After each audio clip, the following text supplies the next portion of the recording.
Handa ba kayong pasakop sa inyong asawa? Pasasakop ka sa lahat ng bagay. Halimbawa, ayaw ng asawa mong nakaburlis ka, huwag ka magbuburlis. Ayaw ng mister mong kulay matingkad ng damit, huwag kang magsusuot matingkad. Halimbawa, ayaw ng mister mo nangangapit bahay ka, daldal dito, daldal doon, para kang reporter. Talaga meron ng babaeng gano'n, walang tigil ang bibig. Kaya sabi, mag-aral tumahimik na may buong pagkapasakop. Paano pagpapasakop? Pasasakop ka sa iyong asawa. Kaya ho sa iglesyang nasa Biblia, bawal ang under eh. Disaya. Bawal mang under. Yung under disayang lalaki, walang kaligtasan yun. Impyerno pupuntahan nun. Kasi binabaliktad mo yung kapangyarihan ng Diyos eh. Sabi ng Diyos, ang babae sa ilalim ng puder ng lalaki. Tingnan ninyo si Eva, bakit siya kumain ng bawal?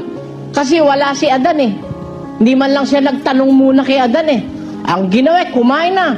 Nagsariling kalooban na si Eva. Hindi na nagkonsulta sa asawa. Alam niyo, ang isang mabuting pamilya, ang babae, pasasakop, bibili ka ng rep. Eh, alam mo lang ang mister mo naghahanap buhay. Dear, kasi yung mga bata eh, sana may baon lagi. Gusto ko sana bumili tayo ng rep. Magkano ba ikahulog isang buwan?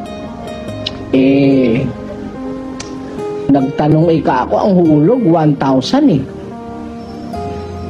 Pagtango ng mister mo, sige, pagtityagaan na nating maghulog. Di kumuha ka, may away ba? Wala. Eh siya umukay. Eh siya presidente. Pag okay na presidente, okay na sa vice president. Di ba? Sino ba presidente? 5:23. Sapagkat ang lalaki ay pangulo ng kanyang asawa. Ayun, ang lalaki, pangulo ng asawa. Sino ang lalaki rito ang vice president? Hindi kayo naniniwala sa Diyos kung kayo ang vice president. Dapat, pag may asawa, ang asawa, lalaki, yun ang president. Ang lalaki, pangulo ng asawa. Ang babae, pasakop sa kanyang asawa. Kaya hindi mag-aaway eh.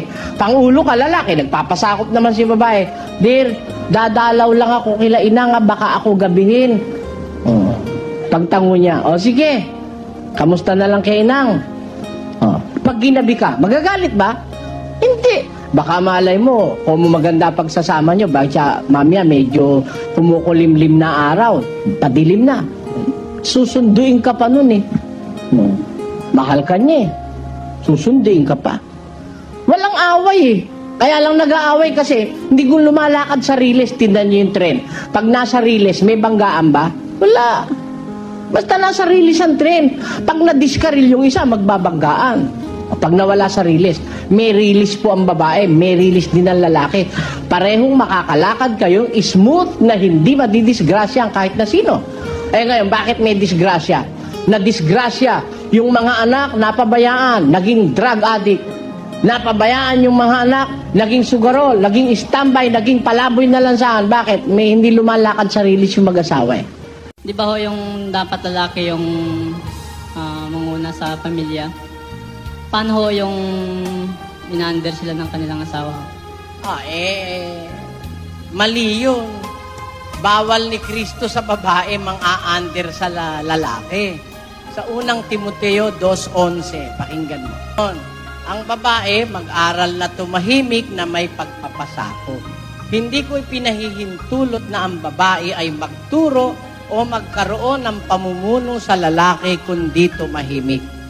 Yan ang sabi sa Biblia. Kaya sa isang sambahayan, in a household, in a Christian home, ang presidente yung lalaki. Pag ang presidente yung babae, hindi Christian home yun. Lalabas mali sa paraan ng Diyos. Pakinggan mo sa unang Korinto 11:3. Ganito nakasulat. Ang Diyos ang ulo ni Kristo. Kristo, ulo ng lalaki.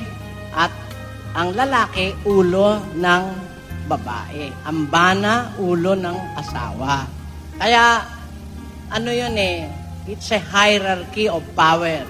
The Father, Jesus Christ our Lord, then the husband, then the wife. Yun po ang nasa Biblia.